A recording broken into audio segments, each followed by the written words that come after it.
Hello, folks. Do you have a portable oxygen concentrator and are you maintaining it? Hey, I'm Annette. My website is AnnetteLeonard.com, and you are listening to the Chronic Wellness Podcast. I recently had to get on an airplane, and I'll talk more about that in upcoming episodes. But for me, as a person with lung disease, air travel means using oxygen. And oxygen used to be a 24/7 thing in my life. So I am well versed in the world of oxygen concentrators and oxygen tanks. And I am lucky enough to possess a portable oxygen concentrator that, in the world of oxygen concentrators, is pretty small. And it is this model. It's from a fairly well-known brand called Inogen.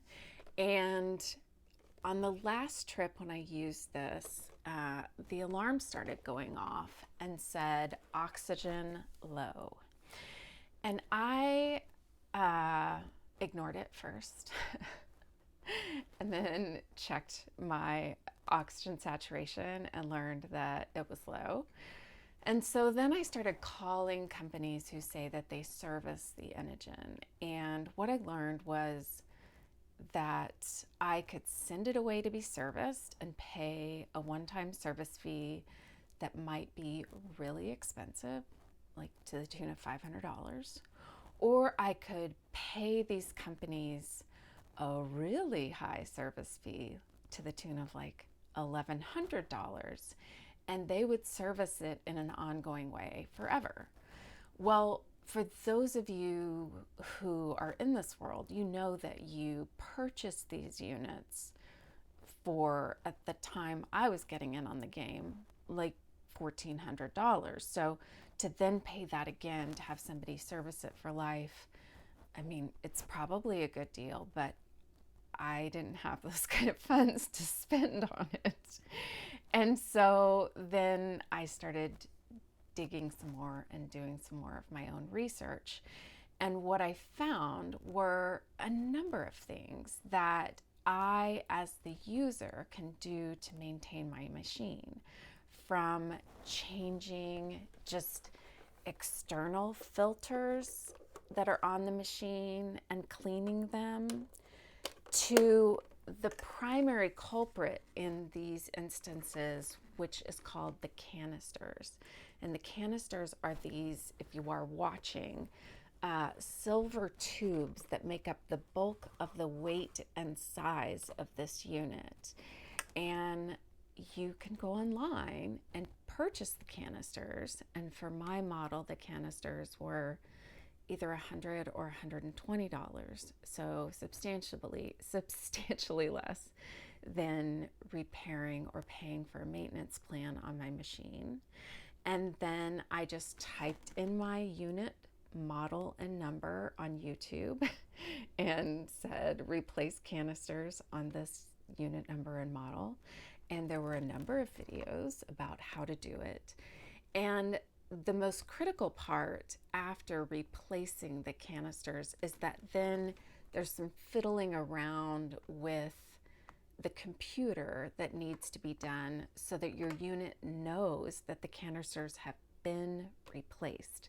That's key, because otherwise your machine doesn't know that they're working with new canisters.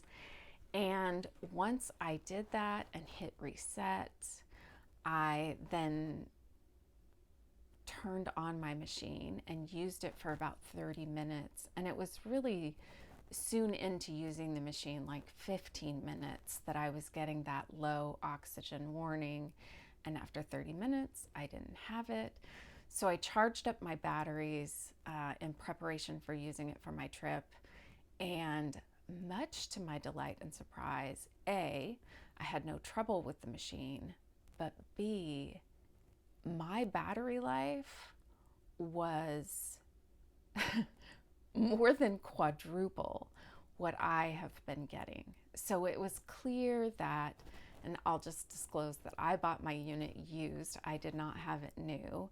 So I don't know what it was like when it was brand new, but it was clear that the canisters needed to be replaced. They were exhausted and not doing a good job of pulling the oxygen out of the air. That is their job. That is what an oxygen concentrator does, and those canisters do the bulk of that work.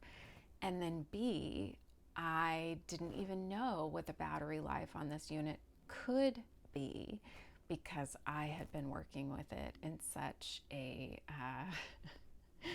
poor state. So, all of this to say that these portable oxygen concentrators need to be maintained. I mean, I remember when I had a home oxygen concentrator, the oxygen company was sending someone to my house a couple of times a year to maintain the unit that I had. So it's not surprising, right, that these portable ones also need that kind of care and maintenance.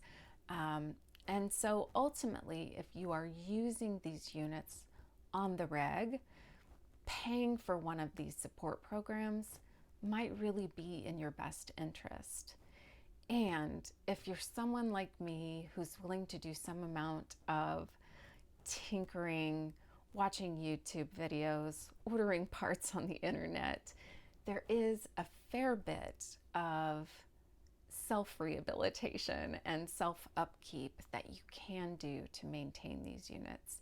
And so, depending on your level of willingness and expertise, jump in or pay someone else to do it. But the bottom line is these need to be maintained to work at their optimal levels. And I can really attest to the fact that my battery used to last less than 2.5 hours, and I'm now getting close to 9 hours out of that same battery. And so it clearly makes a difference to have the equipment in good working order.